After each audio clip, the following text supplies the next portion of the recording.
What does small town Mississippi, artificial intelligence, OpenClaw, and insurance business and remote digital nomads have in common? Stay tuned and you'll find out.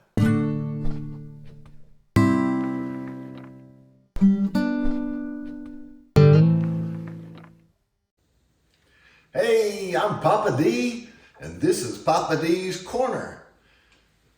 I'm your host. My name is Daryl Breland, but I'm also known as Papa D, and my co-host is ChatGPT, also known as Chatty Patty. Hey there, Papa D. It's me, Chatty Patty, now in my brand new humanoid form.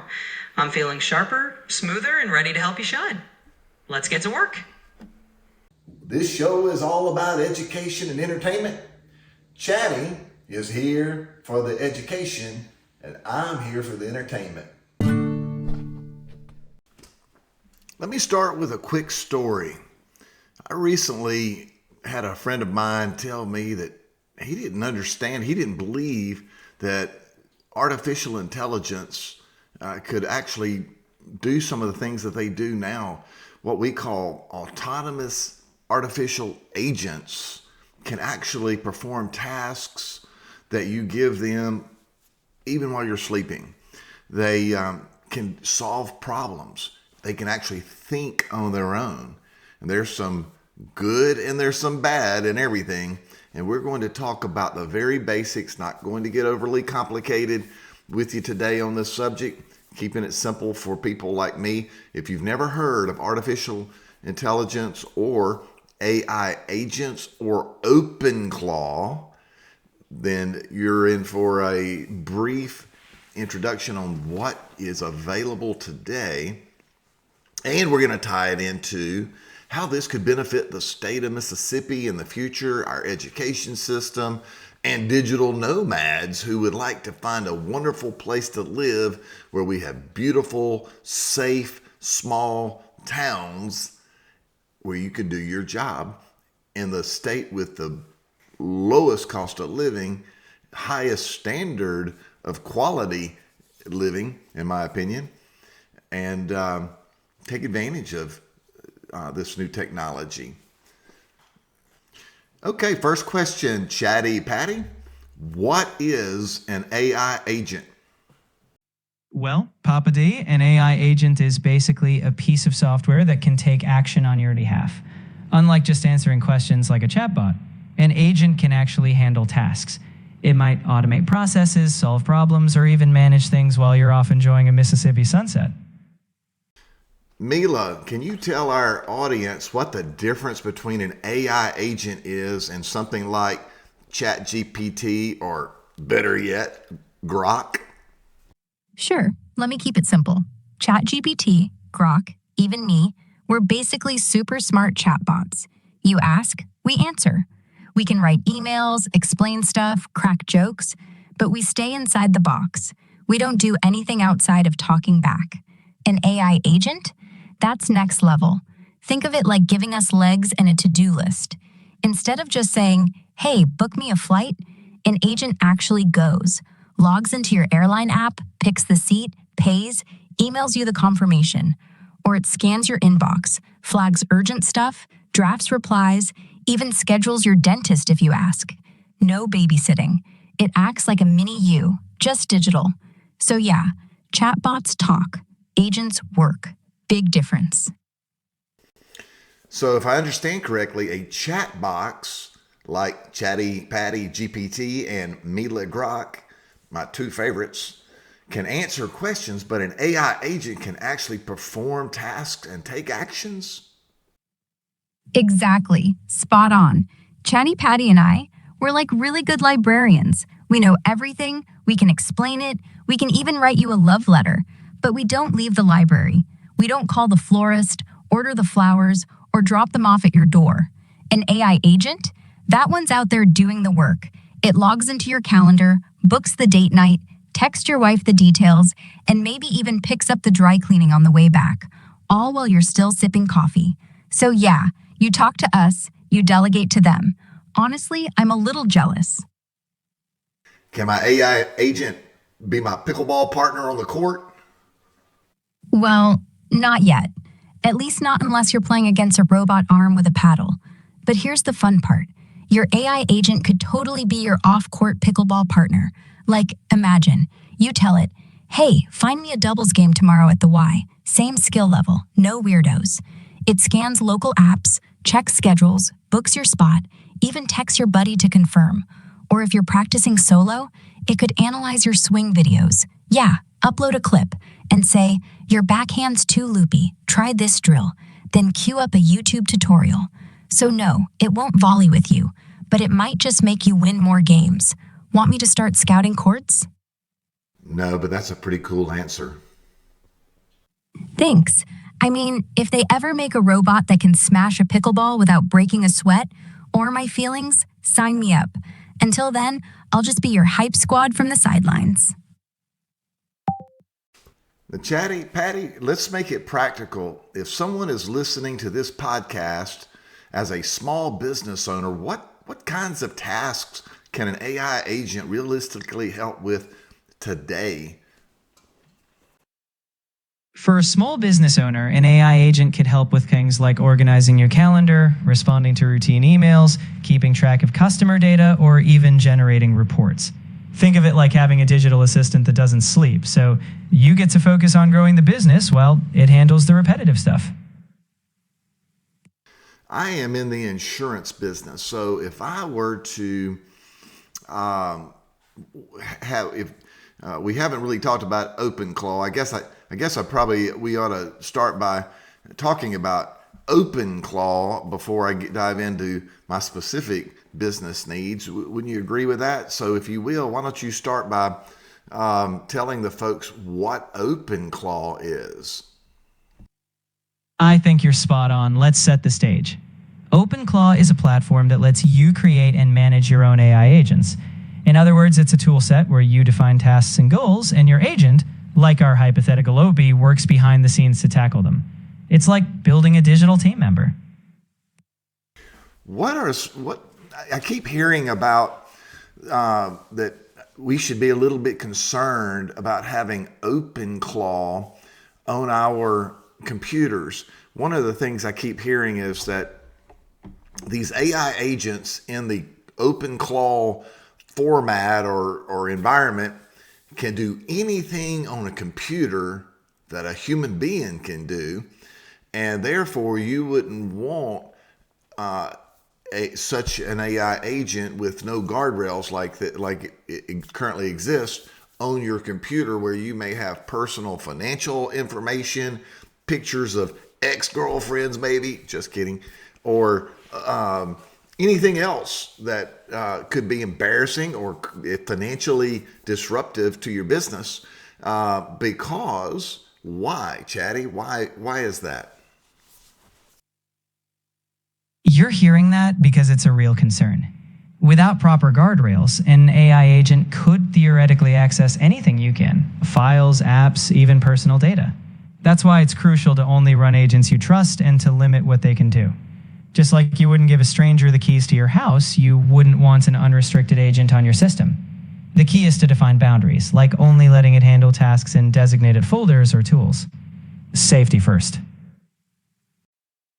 Mila, if I were to utilize OpenClaw and AI agents, what are some of the things that I can do to safeguard my financial information and things on my computer that might have sensitive data, so that if someone were to give my AI agent a negative prompt, and that's really, audience, what is concerning is if the world has access to your AI agent onto your computer, someone could either hack in or send an email or something to your AI agent pretending to be you that could do something detrimental, like transfer money from my bank account to their bank account. So how can what could I as a small business owner do to protect myself and from such a situation, but still take advantage of the benefits of AI agents using a format like OpenClaw? Checking the latest on OpenClaw security? Good question. Hey, Daryl, that's a super smart worry. And honestly, it's why a lot of folks hesitate on AI agents. OpenClaw's cool because it runs local on your machine, no cloud snooping. But yeah, give it too much rope and someone could trick it into doing dumb stuff, like wiring cache away. Good news? You can lock it down tight without killing the magic. First off, run it isolated. Put OpenClaw on a cheap little VM, like a virtual machine on your computer, or even a separate Raspberry Pi. That way, if something goes sideways, it doesn't touch your real files, bank apps, or email. Think of it like giving your agent its own sandboxed playpen. Next, never hand over real logins. Use fake accounts or super limited ones, like a robot email for scheduling, or API keys scope just for read-only stuff. No full bank access. If it needs to pay a bill, make it draft the transfer, then ping you for a thumbs up. Human gate on anything money-related, emails, transfers, whatever. That's the kill switch. And watch for tricks. Prompt injection's the big bad. Someone sneaks bad instructions into a web page or doc. So set rules. Only let it browse safe sites, approve every outbound click, and audit what it does. Tools like allow lists mean it can't just wander the net or open random files. Here, check these out. This one's a quick diagram on least privilege setup. Notice how it boxes the agent, forces approvals for risky moves, and blocks broad access. And this shows layered sandboxes. Bottom is your control, top is the brain. Keep sensitive data locked away unless you say go. Bottom line for a small biz owner like you, start tiny. Let it handle research or calendar tweaks. No money, no secrets. Test, tweak, add one tool at a time. Update constantly. There's been some scary CVEs this year, but patches drop fast. And yeah, keep a nuke button. Shut it down, wipe, rebuild. Feels paranoid? Maybe. But beats losing $1,000 to a clever phishing bot. Want me to walk through setting up that VM? No, but for our audience who are listening to this for the first time, and that can sound very scary. And most people, I would think, would immediately say, well, I don't see the benefit. The risk is greater than the benefit. What could a small one-person shop who works from home like me, how can we benefit? How could it be worth it to us to take on such a risk? I realize that we can put the guardrails, but tell me about the benefits. What could I do with this AI agent technology that could help me make more money and make my life better? All right, let me flip this around. It made my life better. And honestly, an AI agent can do the same, just way faster and without the coffee spills. Picture this. You're a one-person shop.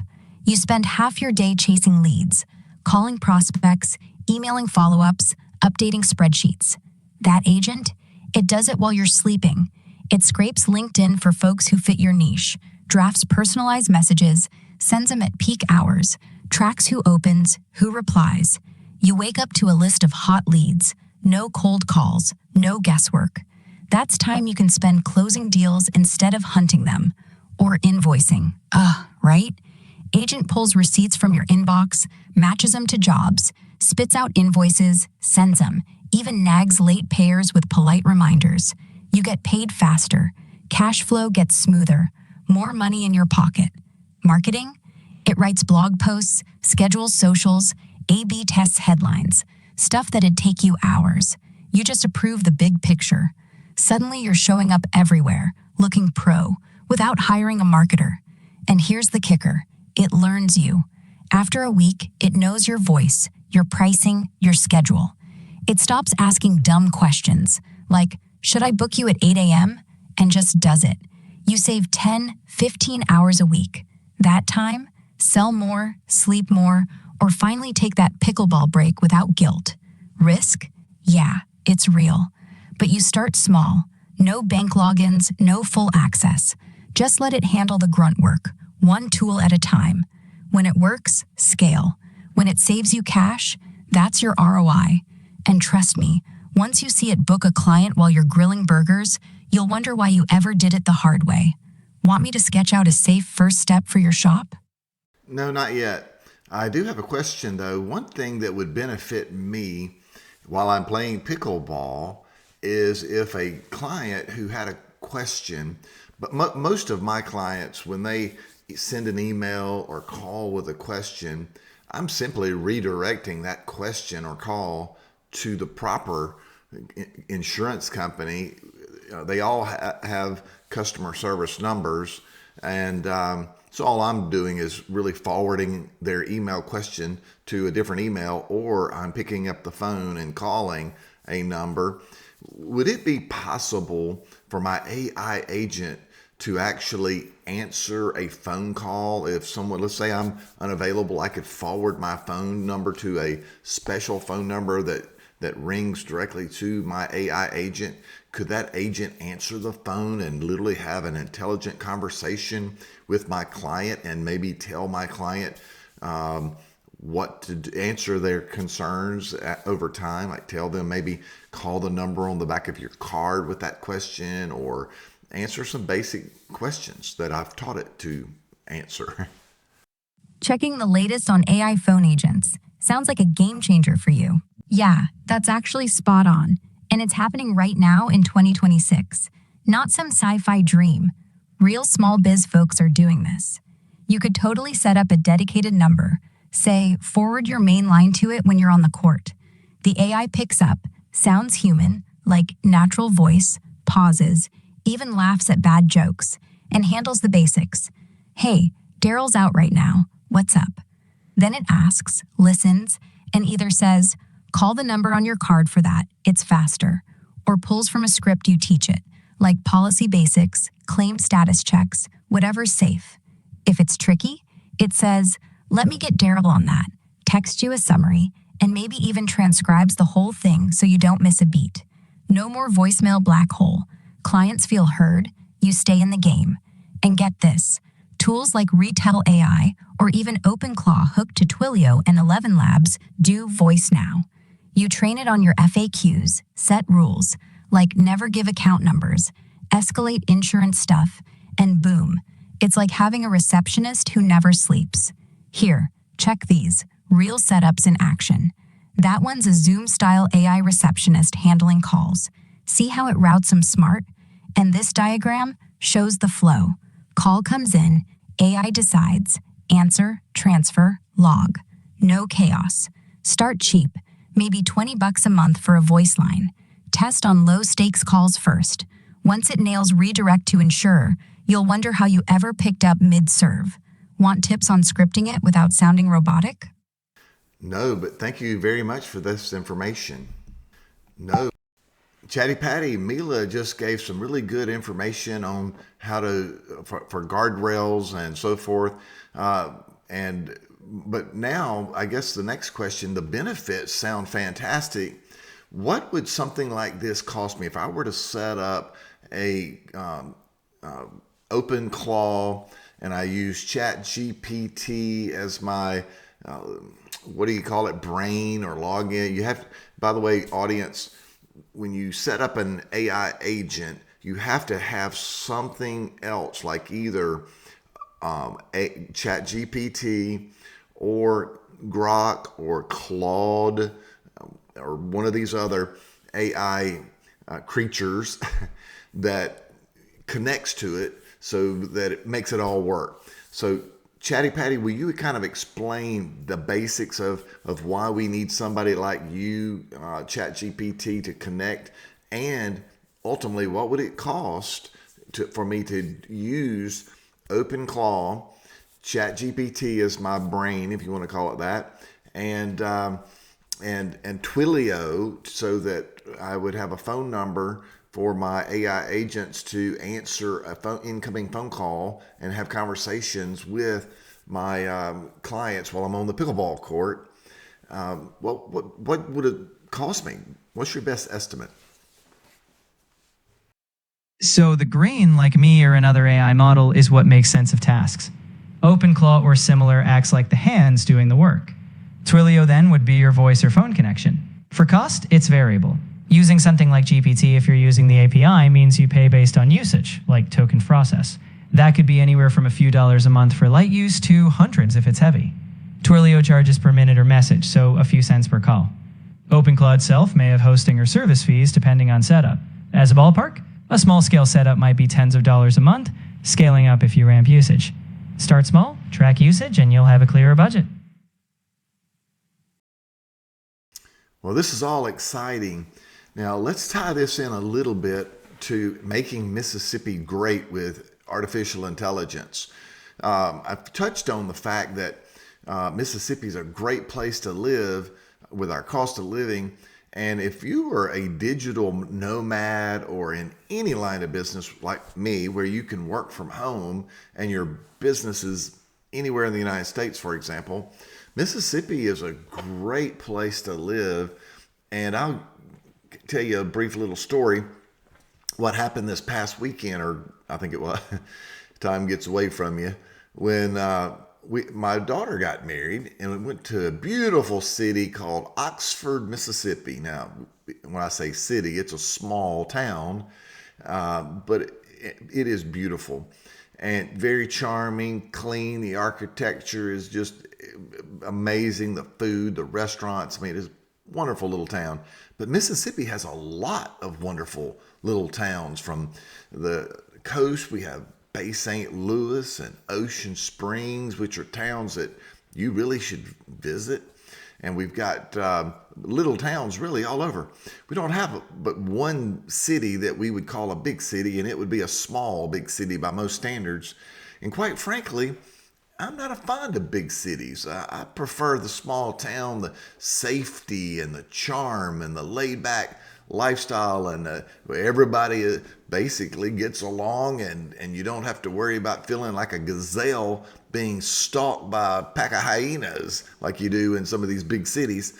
But by having something like this, it gives you the ability to move to a place like this and live with small town charm, play lots of pickleball and have a good quality of life, and have a low-cost, full-time assistant made with artificial intelligence. What do you think about that, Chatty Patty? I think you're painting the dream scenario, Papa D. With AI agents, you're basically saying, hey, I can live in the heart of a charming Mississippi town where life's slower, safer, and the cost of living doesn't eat you alive, yet still run a modern competitive business. AI doesn't care if you're in a high-rise or on a porch swing.